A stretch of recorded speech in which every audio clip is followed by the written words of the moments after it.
ನನ್ಗೆ ಬರ್ಡನ್ ಸಮಸ್ಯೆ ಇಲ್ಲ. ಈಗ ಎಲ್ಲರೂ ರಾಜೀನಾಮೆ ಕೊಡ್ಲಿ, ಎಲ್ಲರೂ ಮತ್ತೆ ನಾನು ಬೇಕಾದ್ರೂ ಯಾರ್ಯಾರು ಅವರಾದ್ರೂ ಬರಲಿ, ಇನ್ನೊಬ್ರಾದ್ರೂ ಬರಲಿ, ನಾವು ಹೆಚ್ಚು ಸಂಬಳ ಕೊಟ್ಬಿಡ್ತೀವಿ.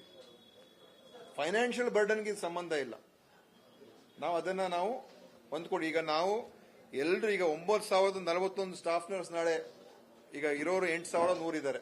ಈ 8,100 ಕೂಡ ನಾವು ನಮ್ಗೆ ಹೊಸ ಸಂಬಳಕ್ಕೆ ಹೋಗ್ಬೇಕು, ನಾವೆಲ್ಲ ರಾಜೀನಾಮೆ ಕೊಡ್ತೀವಿ ಅಂತ ಅವ್ರು ರಾಜೀನಾಮೆ ಕೊಟ್ಟು ಮತ್ತೆ ನಾವು ಕರೆದ್ರೆ ಅವರು ಸೆಲೆಕ್ಟ್ ಆಗ್ಬೋದು, ಬೇರೆಯವರು ಸೆಲೆಕ್ಟ್ ಆಗ್ಬೋದು. ಬಟ್ ಎಲ್ರಿಗೂ ನಾವು ಸಂಬಳ ಕೊಡೋಕೆ ರೆಡಿ ಇದೀವಿ. This is the guide line. Non change ಮಾಡಕ್ಕಾಗಲ್ಲ.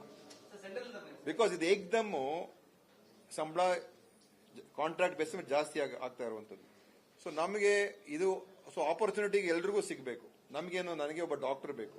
ಸೊ ಎಷ್ಟೋ ಜನ ಡಾಕ್ಟರ್ಸ್ ನಾವು ಬರ್ತಾ ಇದ್ದೋ ಸರ್, ಈ ಸಂಬಳ ಇದ್ರೆ ನಾವು ಬರ್ತಾ ಇದ್ದೋ ಅಂತ ಹೇಳಿರೋರು. ಸೊ ಹಿಂದೆ ಕಮ್ಮಿ ಇತ್ತು, ನಾವು ಬರಲಿಲ್ಲ ಅಂತ ಎಷ್ಟೋ ಜನ ಬರ್ತಾ ಇರಲಿಲ್ಲ. ಸೊ ನಮ್ಗೆ ಒಳ್ಳೆ ಡಾಕ್ಟರ್ಸ್ ಬೇಕು, ಒಳ್ಳೆ ಸರ್ವಿಸ್ ಕೊಡೋರು ಬೇಕು. ಮತ್ತೆ ಈ ತರ ಅವರು ಗೈಡ್ಲೈನ್ಸ್ ಇರೋದ್ರಿಂದ ನೀವು ಹೊಸ ಒಂದು ಇದಕ್ಕೆ ನೀವು ಇದನ್ನ ಅಳವಡಿಸ್ಕೋಬಹುದು ಅಂತ ಹೇಳಿದ್ದಾರೆ. ಸೊ ಹೊಸದಕ್ಕೆ ಅಳವಡಿಸ್ಕೊಳ್ತಾ ಇದ್ದೀವಿ. ಹಳೇದಕ್ಕೂ ಕೂಡ ನಾವು ಅಳವಡಿಸೋದಕ್ಕೆ ತಯಾರಾಗಿದ್ದೀವಿ. ಬಟ್ ಅದು ಅವ್ರ ಮೇಲೆ ಡಿಪೆಂಡ್ ಆಗ್ತದೆ. ಮತ್ತೆ ಅವ್ರಿಗೆ ನಾವು ವೇಟೇಜ್ ಕೊಡ್ತೀವಿ, ಅವ್ರಿಗೆ ಆದ್ಯತೆ ಕೊಡ್ತೀವಿ. ಸರ್ವಿಸ್ ಮಾಡೋದ್ರಿಂದ ನಮ್ಗೆ ಅವ್ರಿಗೆ ಆದ್ಯತೆ ಕೊಡ್ತೀವಿ. ನೋಡಿ,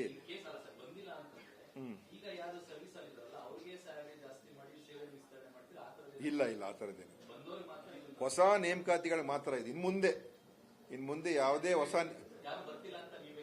ಅದೇ ಇನ್ ಮುಂದೆ ಯಾವುದೇ ಹೊಸ ನೇಮಕಾತಿ ಆದ್ರೆ ಈ ಒಂದು ವೇತನ ಅದು ಲಾಗೂ ಆಗ್ತದೆ. ಆಯ್ತಾ?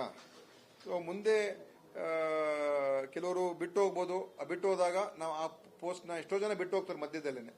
ಬಿಟ್ಟು ಹೋದಾಗ ನಾವು ಹೊಸದಾಗಿ ಕರಿತೀವಿ. ಕರೆದಾಗ ಅಥವಾ ಕೆಲವು ಜನ ರಿಟೈರ್ ಆಗ್ಬೋದು, ಕೆಲವು ಜನ ಹುಷಾರಿಲ್ಲದೆ ಕೆಲಸ ಬಿಟ್ಬಿಡ್ಬೋದು, ಅಥವಾ ವೈಯಕ್ತಿಕ ಕಾರಣಗಳು ಬಿಟ್ಟು ಹೋಗ್ಬೋದು. ಅವಾಗ ಹೊಸದಾಗಿ ಕರಿತೀವಿ. ಹೊಸದಾಗಿ ಕರೆದಾಗ ಈ ವೇತನ ಅಪ್ಲೈ ಆಗ್ತದೆ. ನಾವ್ ಯಾರನ್ನೂ ತೆಗೆಯೋದಿಲ್ಲ. ಅವರೇ ರಾಜೀನಾಮೆ ಕೊಟ್ರೆ ಅವಾಗ ಮತ್ತೆ ನಾವು ಕರಿತೀವಿ.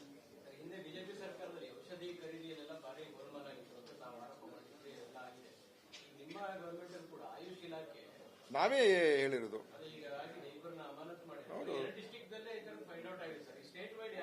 ನೋಡಿ, ನಾವೇ ತನಿಖೆ ಮಾಡಿಸಿ ನಮಗೆ ಗೊತ್ತಾದ್ಮೇಲೆ ವಿಚಾರಣೆ ಮಾಡಿ ಅದ್ರ ಮೇಲೆ ಕ್ರಮ ತಗೊಂಡಿದ್ದೀವಿ. ಇನ್ನು ಯಾಕಂತ ಹೇಳಿದ್ರೆ ಇದರಲ್ಲಿ ಬೇಕಾದಷ್ಟು ಈ ತರ ಆಗಿರ್ಬೋದು, ಇಲ್ಲ ಅಂತ ಹೇಳೋದಿಲ್ಲ. ಅದಕ್ಕೆ ನಾವು ಚೆಕ್ ಮಾಡ್ತಾ ಇದೀವಿ. ನಮ್ಗೇನು ಇದರಲ್ಲಿ ಏನು ಈಗ ಯಾರು ಇನ್ನೊಬ್ರು ಬಂದು ನಮ್ಗೇನು ಹೇಳಬೇಕಾಗಿಲ್ಲ. ನಮಗ್ ಗೊತ್ತಾದಾಗ ನಾವೇ ಕ್ರಮ ತಗೊಳ್ತೀವಿ. ನಮ್ಮ ಒಂದು ಮಾಹಿತಿಗೆ ಇಂಥ ಅವ್ಯವಹಾರ ಆಗಿದೆ ಅಂತ ಹೇಳಿದಾಗ ನಾವೇ ವಿಚಾರಣೆ ಮಾಡಿ ನಾವೇ ಅದ್ರ ಮೇಲೆ ಕ್ರಮ ತಗೊಳ್ತೀವಿ. ಕಂಟ್ರೋಲ್ ಅಂತ ಹೇಳಿದ್ರೆ ಈಗ ಅವ್ರ ಮೇಲೆ ಕ್ರಮ ತಗೊಳ್ತೀವಿ. ಅವ್ರ ಮೇಲೆ ಕಾನೂನಿನ ಕ್ರಮ ಆಗ್ತದೆ.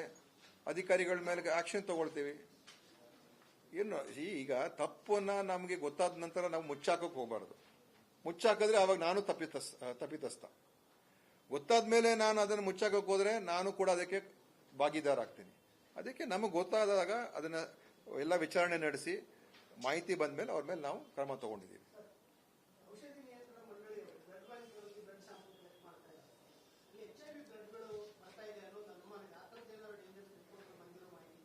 ಈಗ ಅದ್ರ ಬಗ್ಗೆ ನಾನು ಸೆಪರೇಟ್ ಆಗಿ ಹೇಳ್ಬೇಕು. ಯಾಕಂದ್ರೆ ಪೂರ್ತಿ ಒಂದು ರಿಪೋರ್ಟ್ ನಾನು ತರಿಸ್ತಾ ಇದ್ದೀನಿ. ಅದೇನಂತ ಹೇಳಿದ್ರೆ ಅದರಲ್ಲಿ ಸುಮಾರು ಪ್ರಥಮ ಬಾರಿಗೆ ಇದು ಆಯ್ತಾ, ಈ ತರ ಬ್ಲಡ್ ಬ್ಯಾಂಕ್ಗಳ ಮೇಲೆಲ್ಲ ನಾವು ವಿಚಾರಣೆ ಮಾಡಿರುವಂತದ್ದು. ಇದುವರೆಗೂ ಯಾರೂ ಹೋಗಿರ್ಲಿಲ್ಲ. ಅದಕ್ಕೆ ಅದೆಲ್ಲ ವಿಚಾರಣೆ ಮಾಡಿದಾಗ ಸಾಕಷ್ಟು ಅವರಲ್ಲಿ ಮಿಸ್ಯೂಸ್ ಆಗ್ತಾ ಇರೋದು ಕಂಡು ಬಂದಿದೆ. ಸೊ ಅದರಲ್ಲಿ ಬೇರೆ ಬೇರೆ ತರ ಆಗಿರುವಂತದ್ದು ಕೂಡ ಎಲ್ಲ ಮಾಹಿತಿ ಬಂದಿದೆ. ಕೆಲವರಿಗೆಲ್ಲ ಶೋ ಕಾಸ್ ನೋಟಿಸ್ ಅಲ್ಲಿ ಇಶ್ಯೂ ಮಾಡ್ತಾ ಇದ್ದಾರೆ. ಅದನ್ನ ನಾನು ಸ್ವಲ್ಪ ಇನ್ನೂ ವರದಿನ ನಾನು ಕೊಡೋದಕ್ಕೆ ಹೇಳಿದ್ದೀನಿ. ಆದರೆ ಇದು ಒಂದು ಈ ಇನ್ಸ್ಪೆಕ್ಷನ್ ಈ ಬ್ಲಡ್ ಬ್ಯಾಂಕ್ ಮಾಡಿರುವಂತದ್ದು ಹಿಂದೆ ಯಾವತ್ತೂ ಮಾಡಿರಲಿಲ್ಲ. ಸೊ ಅದ್ರ ಬಗ್ಗೆ ಪೂರ್ತಿ ಮಾಹಿತಿ ಕೊಡ್ತೀನಿ ನಿಮ್ಗೆ ಆಮೇಲೆ.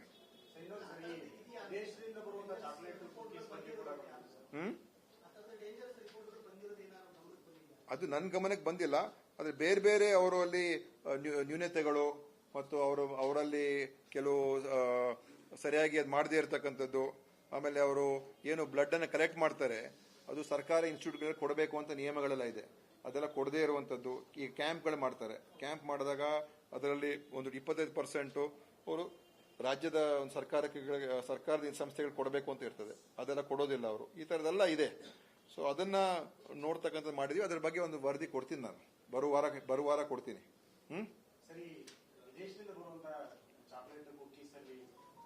ಆಲ್ಕೋಹಾಲ್ ಕಂಟೆಂಟ್ ಇರುತ್ತೆ ಅಂತ ಹೇಳಿ ಕೇಂದ್ರ ಅವರು ಕೂಡ ಪತ್ರ ಬರೆದು ಶಿಫಾರಸು ಸ್ಯಾಂಪಲ್ಸ್ ಕಲೆಕ್ಟ್ ಮಾಡಿದ್ರು ಸರ್. ಅದರಲ್ಲಿ ವರದಿ ಬಂದಿದೆ. ನನಗೆ ಗೊತ್ತಿಲ್ಲ, ವಿಚಾರಿಸ್ಬಿಟ್ಟು ಹೇಳ್ತೀನಿ.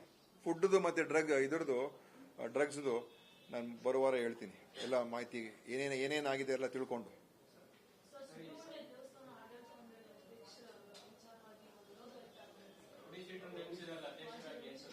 ನೋಡಿ, ಅದೇನೋ ಚುನಾವಣೆ ಮಾಡ್ಕೊಂಡು ಮಾಡಿದ್ದಾರೆ, ಅದು ಗೊತ್ತಿಲ್ಲ. ಆದ್ರೂ ಕೂಡ ಮುಂದೆ ಏನ್ ಮಾಡ್ಬೇಕು ನಾನು ನೋಡ್ತೀನಿ. ಇಲ್ಲ, ನಾವು ಯಾವ ಶಿಫಾರಸ್ ಪತ್ರ ಯಾರಿಗೂ ಕೊಟ್ಟಿಲ್ಲ. ನಾವು ಶಿಫಾರಸ್ ಪತ್ರ ಯಾರಿಗೂ ಕೊಟ್ಟಿಲ್ಲ. ಆದ್ರೆ ಅದ್ರ ಬಗ್ಗೆ ನಾನು ವಿಚಾರಿಸ್ತೀನಿ.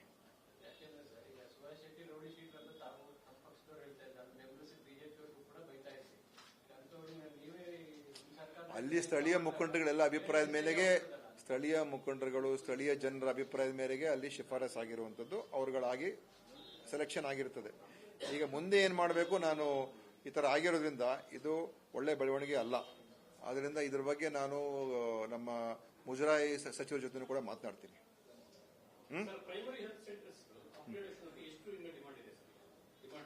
ಯಾವ್ದು ಯಾವ್ದಕ್ಕೆ ನೋಡಿ, ಆ ಡೇಟಾ ನಂತರ ಕೇಳಿದ ತಕ್ಷಣ ಸಿಗೋದಿಲ್ಲ.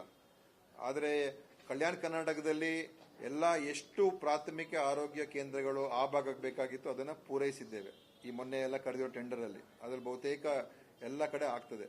ಇನ್ನು ಕೆಲವು ಕಡೆ ನಮ್ಮ ಇಲ್ಲಿ ಕಿತ್ತೂರು ಕರ್ನಾಟಕ ಭಾಗದಲ್ಲಿ ಸ್ವಲ್ಪ ಇನ್ನು ಪ್ರೈಮರಿ ಹೆಲ್ತ್ ಸೆಂಟರ್ಗಿಂತ ಈ CHCಗಳು ನಮ್ಮ ಮಾನದಂಡಗಳ ಪ್ರಕಾರ ಇನ್ನೂ ಆಗಬೇಕಾಗಿರುವಂಥದ್ದು ಇದೆ.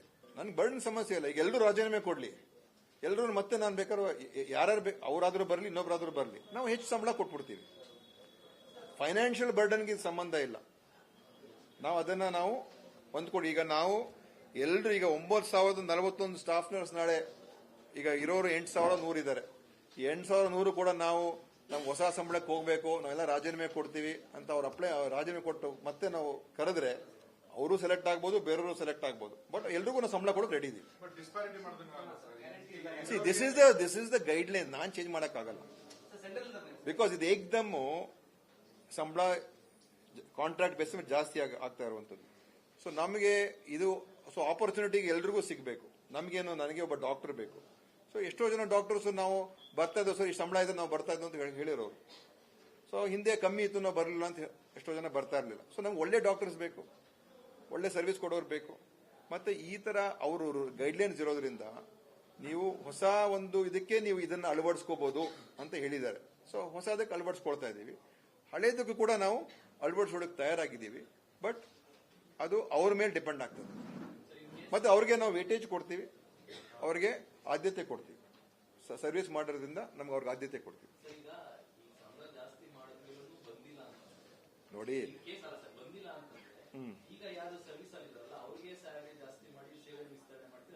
ಇಲ್ಲ ಆ ಥರದ್ದೇನು ಹೊಸ ನೇಮಕಾತಿಗಳು ಮಾತ್ರ ಇದೆ. ಇನ್ ಮುಂದೆ ಯಾವುದೇ ಹೊಸ ನೇಮಕಾತಿ ಆದ್ರೆ ಈ ಒಂದು ವೇತನ ಅದು ಲಾಗೂ ಆಗ್ತದೆ. ಆಯ್ತಾ? ಸೊ ಮುಂದೆ ಕೆಲವರು ಬಿಟ್ಟು ಹೋಗ್ಬೋದು. ಬಿಟ್ಟು ಹೋದಾಗ ನಾವು ಆ ಪೋಸ್ಟ್ನ ಎಷ್ಟೋ ಜನ ಬಿಟ್ಟು ಹೋಗ್ತಾರೆ ಮಧ್ಯದಲ್ಲೇನೆ. ಬಿಟ್ಟು ಹೋದಾಗ ನಾವು ಹೊಸದಾಗಿ ಕರಿತೀವಿ. ಕರೆದಾಗ ಅಥವಾ ಕೆಲವು ಜನ ರಿಟೈರ್ ಆಗ್ಬೋದು, ಕೆಲವು ಜನ ಹುಷಾರಿಲ್ಲದೆ ಕೆಲಸ ಬಿಟ್ಬಿಡ್ಬೋದು, ಅಥವಾ ವೈಯಕ್ತಿಕ ಕಾರಣಗಳು ಬಿಟ್ಟು ಹೋಗ್ಬೋದು. ಅವಾಗ ಹೊಸದಾಗಿ ಕರಿತೀವಿ. ಹೊಸದಾಗಿ ಕರೆದಾಗ ಈ ವೇತನ ಅಪ್ಲೈ ಆಗ್ತದೆ. ನಾವ್ ಯಾರನ್ನೂ ತೆಗೆಯೋದಿಲ್ಲ. ಅವರೇ ರಾಜೀನಾಮೆ ಕೊಟ್ರೆ ಅವಾಗ ಮತ್ತೆ ನಾವು ಕರಿತೀವಿ.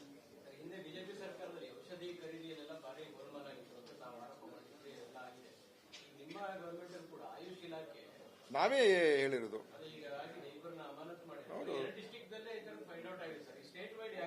ನೋಡಿ, ನಾವೇ ತನಿಖೆ ಮಾಡಿಸಿ ನಮಗೆ ಗೊತ್ತಾದ್ಮೇಲೆ ವಿಚಾರಣೆ ಮಾಡಿ ಅದ್ರ ಮೇಲೆ ಕ್ರಮ ತಗೊಂಡಿದ್ದೀವಿ. ಇನ್ನು ಯಾಕಂತ ಹೇಳಿದ್ರೆ ಇದರಲ್ಲಿ ಬೇಕಾದಷ್ಟು ಈ ತರ ಆಗಿರ್ಬೋದು, ಇಲ್ಲ ಅಂತ ಹೇಳೋದಿಲ್ಲ. ಅದಕ್ಕೆ ನಾವು ಚೆಕ್ ಮಾಡ್ತಾ ಇದೀವಿ. ನಮ್ಗೇನು ಇದರಲ್ಲಿ ಏನು ಈಗ ಯಾರು ಇನ್ನೊಬ್ರು ಬಂದು ನಮ್ಗೇನು ಹೇಳಬೇಕಾಗಿಲ್ಲ. ನಮಗ್ ಗೊತ್ತಾದಾಗ ನಾವೇ ಕ್ರಮ ತಗೊಳ್ತೀವಿ. ನಮ್ಮ ಒಂದು ಮಾಹಿತಿಗೆ ಇಂಥ ಅವ್ಯವಹಾರ ಆಗಿದೆ ಅಂತ ಹೇಳಿದಾಗ ನಾವೇ ವಿಚಾರಣೆ ಮಾಡಿ ನಾವೇ ಅದ್ರ ಮೇಲೆ ಕ್ರಮ ತಗೊಳ್ತೀವಿ. ಕಂಟ್ರೋಲ್ ಅಂತ ಹೇಳಿದ್ರೆ ಈಗ ಅವ್ರ ಮೇಲೆ ಕ್ರಮ ತಗೊಳ್ತೀವಿ. ಅವ್ರ ಮೇಲೆ ಕಾನೂನಿನ ಕ್ರಮ ಆಗ್ತದೆ. ಅಧಿಕಾರಿಗಳ ಮೇಲೆ ಆಕ್ಷನ್ ತಗೊಳ್ತೀವಿ. ಏನು ಈಗ ತಪ್ಪನ್ನ ನಮಗೆ ಗೊತ್ತಾದ ನಂತರ ನಾವು ಮುಚ್ಚಾಕಕ್ಕೆ ಹೋಗಬಾರ್ದು. ಮುಚ್ಚಾಕಿದ್ರೆ ಅವಾಗ ನಾನು ತಪ್ಪಿತಸ್ಥ. ಗೊತ್ತಾದ್ಮೇಲೆ ನಾನು ಅದನ್ನು ಮುಚ್ಚಾಕಕ್ಕೆ ಹೋದ್ರೆ ನಾನು ಕೂಡ ಅದಕ್ಕೆ ಭಾಗಿದಾರ ಆಗ್ತೀನಿ. ಅದಕ್ಕೆ ನಮಗೆ ಗೊತ್ತಾದಾಗ ಅದನ್ನ ಎಲ್ಲ ವಿಚಾರಣೆ ನಡೆಸಿ ಮಾಹಿತಿ ಬಂದ ಮೇಲೆ ಅವ್ರ ಮೇಲೆ ನಾವು ಕ್ರಮ ತಗೊಂಡಿದ್ದೀವಿ. ಔಷಧಿ ನಿಯಂತ್ರಣ ಮಂಡಳಿಯವರು ಬ್ಲಡ್ ಬ್ಯಾಂಕ್ಗಳಲ್ಲಿ ಬ್ಲಡ್ ಸ್ಯಾಂಪಲ್ ಕಲೆಕ್ಟ್ ಮಾಡ್ತಾ ಇದ್ದಾರೆ. ಇಲ್ಲಿ HIV ಬ್ಲಡ್ಗಳು ಬರ್ತಾ ಇದೆ ಅನ್ನೋದು ಅನುಮಾನ ಇದೆ. ಆ ಥರದ್ದು ಏನಾದ್ರು ಡೇಂಜರ್ಸ್ ರಿಪೋರ್ಟ್ ಬಂದಿರೋ ಮಾಹಿತಿ ಇದೆಯಾ? ಈಗ ಅದ್ರ ಬಗ್ಗೆ ನಾನು ಸೆಪರೇಟ್ ಆಗಿ ಹೇಳ್ಬೇಕು, ಯಾಕಂದ್ರೆ ಪೂರ್ತಿ ಒಂದು ರಿಪೋರ್ಟ್ ನಾನು ತರಿಸ್ತಾ ಇದ್ದೀನಿ. ಅದೇನಂತ ಹೇಳಿದ್ರೆ ಅದರಲ್ಲಿ ಸುಮಾರು ಪ್ರಥಮ ಬಾರಿಗೆ ಇದು ಆಯ್ತಾ, ಈ ತರ ಬ್ಲಡ್ ಬ್ಯಾಂಕ್ಗಳ ಮೇಲೆಲ್ಲ ನಾವು ವಿಚಾರಣೆ ಮಾಡಿರುವಂತದ್ದು. ಇದುವರೆಗೂ ಯಾರೂ ಹೋಗಿರ್ಲಿಲ್ಲ. ಅದಕ್ಕೆ ಅದೆಲ್ಲ ವಿಚಾರಣೆ ಮಾಡಿದಾಗ ಸಾಕಷ್ಟು ಅವರಲ್ಲಿ ಮಿಸ್ಯೂಸ್ ಆಗ್ತಾ ಇರೋದು ಕಂಡು ಬಂದಿದೆ. ಸೊ ಅದರಲ್ಲಿ ಬೇರೆ ಬೇರೆ ತರ ಆಗಿರುವಂತದ್ದು ಕೂಡ ಎಲ್ಲ ಮಾಹಿತಿ ಬಂದಿದೆ. ಕೆಲವರಿಗೆಲ್ಲ ಶೋಕಾಸ್ ನೋಟಿಸ್ ಅಲ್ಲಿ ಇಶ್ಯೂ ಮಾಡ್ತಾ ಇದ್ದಾರೆ. ಅದನ್ನ ನಾನು ಸ್ವಲ್ಪ ಇನ್ನೂ ವರದಿನ ನಾನು ಕೊಡೋದಕ್ಕೆ ಹೇಳಿದ್ದೀನಿ. ಆದರೆ ಇದು ಒಂದು ಈ ಇನ್ಸ್ಪೆಕ್ಷನ್ ಈ ಬ್ಲಡ್ ಬ್ಯಾಂಕ್ ಮಾಡಿರುವಂತದ್ದು ಹಿಂದೆ ಯಾವತ್ತೂ ಮಾಡಿರಲಿಲ್ಲ. ಸರ್, ಈಗ ಬೆಂಗಳೂರು ಸೇರಿ ಸೊ ಅದ್ರ ಬಗ್ಗೆ ಪೂರ್ತಿ ಮಾಹಿತಿ ಕೊಡ್ತೀನಿ ನಿಮ್ಗೆ ಆಮೇಲೆ. ದೇಶದಿಂದ ಬರುವಂತ ಚಾಕ್ಲೇಟ್ ಕುಕೀಸ್ ಬಗ್ಗೆ ಕೂಡ ಆ ಥರದ ಡೇಂಜರ್ಸ್ ರಿಪೋರ್ಟ್ಗಳು ಬಂದಿರೋದು ಏನಾದ್ರು ಗಮನಕ್ಕೆ ಬಂದಿದೆಯಾ? ಅದು ನನ್ನ ಗಮನಕ್ಕೆ ಬಂದಿಲ್ಲ. ಆದ್ರೆ ಬೇರೆ ಬೇರೆ ಅವರು ಅಲ್ಲಿ ನ್ಯೂನತೆಗಳು ಮತ್ತು ಅವರಲ್ಲಿ ಕೆಲವು ಸರಿಯಾಗಿ ಅದು ಮಾಡದೇ ಇರತಕ್ಕಂಥದ್ದು, ಆಮೇಲೆ ಅವರು ಏನು ಬ್ಲಡ್ ಅನ್ನು ಕಲೆಕ್ಟ್ ಮಾಡ್ತಾರೆ ಅದು ಸರ್ಕಾರಿ ಇನ್ಸ್ಟಿಟ್ಯೂಟ್ಗಳಿಗೆ ಕೊಡಬೇಕು ಅಂತ ನಿಯಮಗಳೆಲ್ಲ ಇದೆ, ಅದೆಲ್ಲ ಕೊಡದೇ ಇರುವಂತದ್ದು. ಈ ಕ್ಯಾಂಪ್ಗಳು ಮಾಡ್ತಾರೆ. ಕ್ಯಾಂಪ್ ಮಾಡಿದಾಗ ಅದರಲ್ಲಿ ಒಂದು 25% ಅವರು ರಾಜ್ಯದ ಒಂದು ಸರ್ಕಾರದ ಸಂಸ್ಥೆಗಳು ಕೊಡಬೇಕು ಅಂತ ಇರ್ತದೆ, ಅದೆಲ್ಲ ಕೊಡೋದಿಲ್ಲ ಅವರು. ಈ ತರದೆಲ್ಲ ಇದೆ. ಸೊ ಅದನ್ನ ನೋಡ್ತಕ್ಕಂಥದ್ದು ಮಾಡಿದೀವಿ. ಅದ್ರ ಬಗ್ಗೆ ಒಂದು ವರದಿ ಕೊಡ್ತೀನಿ ನಾನು ಬರುವ ವಾರ ಕೊಡ್ತೀನಿ. ಸರಿ, ವಿದೇಶದಿಂದ ಬರುವಂತ ಚಾಕ್ಲೇಟ್ ಕುಕೀಸ್ ಅಲ್ಲಿ ಆಲ್ಕೋಹಾಲ್ ಕಂಟೆಂಟ್ ಇರುತ್ತೆ ಅಂತ ಹೇಳಿ ಕೇಂದ್ರ ಅವರು ಕೂಡ ಪತ್ರ ಬರೆದು ಶಿಫಾರಸು ಸ್ಯಾಂಪಲ್ಸ್ ಕಲೆಕ್ಟ್ ಮಾಡಿದ್ರು ಸರ್. ಅದರಲ್ಲಿ ವರದಿ ಬಂದಿದೆ. ನನಗೇನು ಗೊತ್ತಿಲ್ಲ, ವಿಚಾರಿಸ್ಬಿಟ್ಟು ಹೇಳ್ತೀನಿ. ಫುಡ್ದು ಮತ್ತೆ ಡ್ರಗ್ಸ್ದು ನಾನು ಬರುವ ವಾರ ಹೇಳ್ತೀನಿ. ಎಲ್ಲ ಮಾಹಿತಿ ಏನೇನಾಗಿದೆ ಎಲ್ಲ ತಿಳ್ಕೊಂಡು.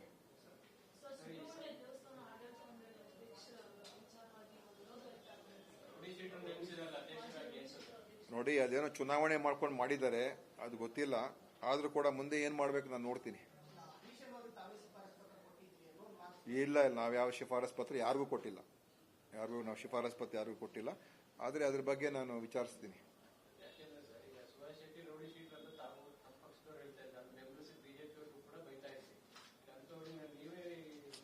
ಅಲ್ಲಿ ಸ್ಥಳೀಯ ಮುಖಂಡರುಗಳೆಲ್ಲ ಅಭಿಪ್ರಾಯದ ಮೇರೆಗೆ ಸ್ಥಳೀಯ ಜನರ ಅಭಿಪ್ರಾಯದ ಮೇರೆಗೆ ಅಲ್ಲಿ ಶಿಫಾರಸ್ ಆಗಿರುವಂತದ್ದು ಅವರುಗಳಾಗಿ ಸೆಲೆಕ್ಷನ್ ಆಗಿರ್ತದೆ. ಈಗ ಮುಂದೆ ಏನ್ ಮಾಡಬೇಕು, ನಾನು ಈ ತರ ಆಗಿರೋದ್ರಿಂದ ಇದು ಒಳ್ಳೆ ಬೆಳವಣಿಗೆ ಅಲ್ಲ.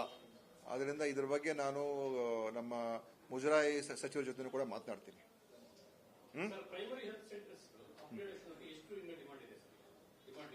ಯಾವ್ದು ಯಾವ್ದಕ್ಕೆ ನೋಡಿ, ಆ ಡೇಟಾ ನಂತರ ಕೇಳಿದ ತಕ್ಷಣ ಸಿಗೋದಿಲ್ಲ. ಆದರೆ ಕಲ್ಯಾಣ ಕರ್ನಾಟಕದಲ್ಲಿ ಎಲ್ಲ ಎಷ್ಟು ಪ್ರಾಥಮಿಕ ಆರೋಗ್ಯ ಕೇಂದ್ರಗಳು ಆ ಭಾಗಕ್ಕೆ ಬೇಕಾಗಿತ್ತು ಅದನ್ನು ಪೂರೈಸಿದ್ದೇವೆ. ಈ ಮೊನ್ನೆ ಎಲ್ಲ ಕರೆದಿರೋ ಟೆಂಡರ್ ಅಲ್ಲಿ ಅದ್ರಲ್ಲಿ ಬಹುತೇಕ ಎಲ್ಲ ಕಡೆ ಆಗ್ತದೆ.